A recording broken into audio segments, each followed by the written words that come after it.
Welcome back. As Republicans gear up for a fight over control of Congress, President Trump said this week he plans to sign an executive order to get rid of mail-in ballots in certain voting machines.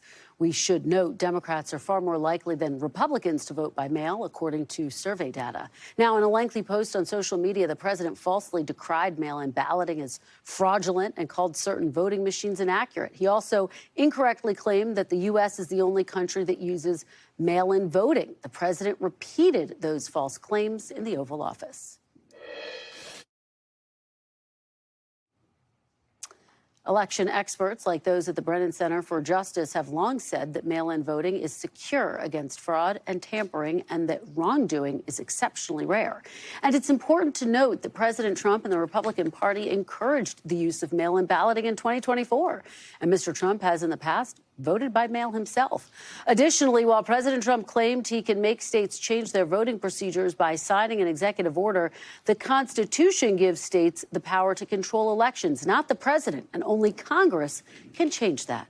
Joining me now is Stephen Richer. He ran the voting system in Maricopa County, Arizona, as the county recorder and is now an adjunct scholar at the Cato Institute. Thank you so much for joining me, Mr. Richer. Really appreciate it. Thanks for having me. So let's start with these claims by the president over the safety of voting machines and mail-in ballots. You were an elections official. What do you make of these allegations by the president? Just somehow we haven't moved on, despite the fact that Republicans pushed for mail-in voting in 24, despite the fact that Trump himself and Don Jr. said, you should get out there and you should vote by mail if you want to. Despite that, and despite President Trump's victory, we're still having these same conversations, every one of which has failed in any court of law, and which continues to be the subject of defamation suits from the various tabulation companies that have been able to successfully sue Fox and Newsmax and others. And so it's very frustrating because we just can't seem to get through this. And so just bottom line for folks who are watching this, is mail-in voting safe? Mail-in voting is safe. It gets better every single year, but we've had it in the United States since the Civil War, and we've been iterating on that process. There are multiple layers of checks. For instance, all mail-in ballots have a barcode assigned to them that assigns to your individual voter profile.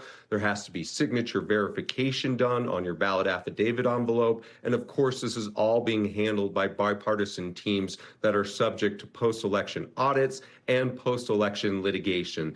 This is frustrating because Republican lawyers know this. President Trump undoubtedly has access to this information, and yet he continues to go on and undermine people's confidence in this process. I don't know to what ends. Again, it worked out pretty well for him in 2024. It doesn't seem like he should try to fix a system that's not broken.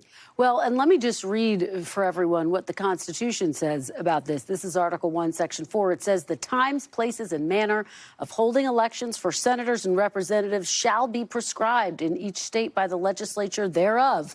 But the Congress may at any time by law make or alter such regulations. So does the president actually have the power to tell states to do anything when it comes to voting?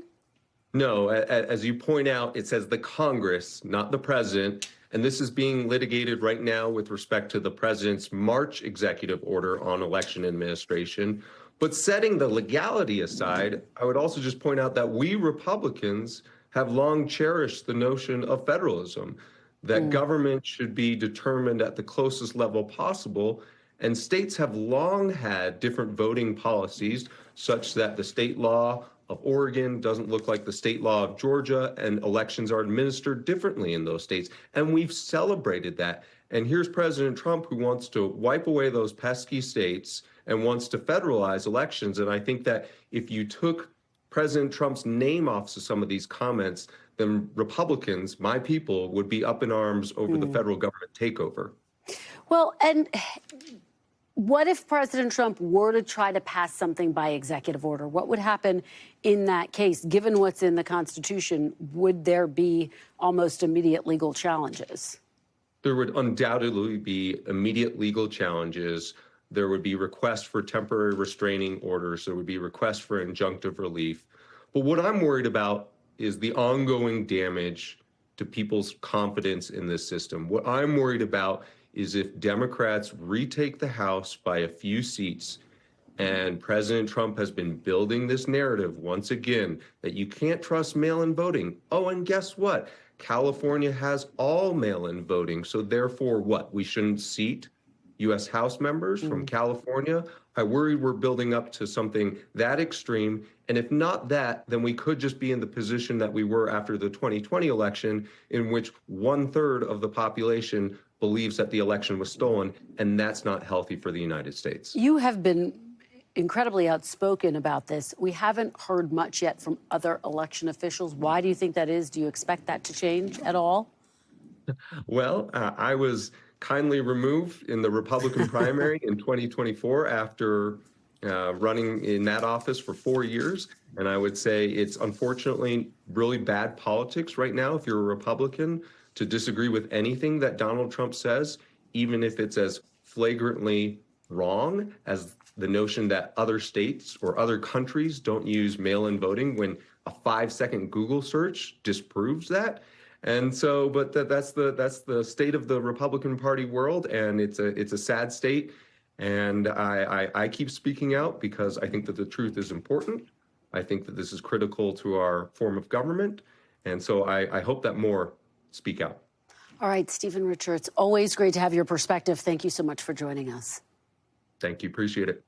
We thank you for watching, and remember, stay updated on breaking news and top stories on the NBC News app or watch live on our YouTube channel.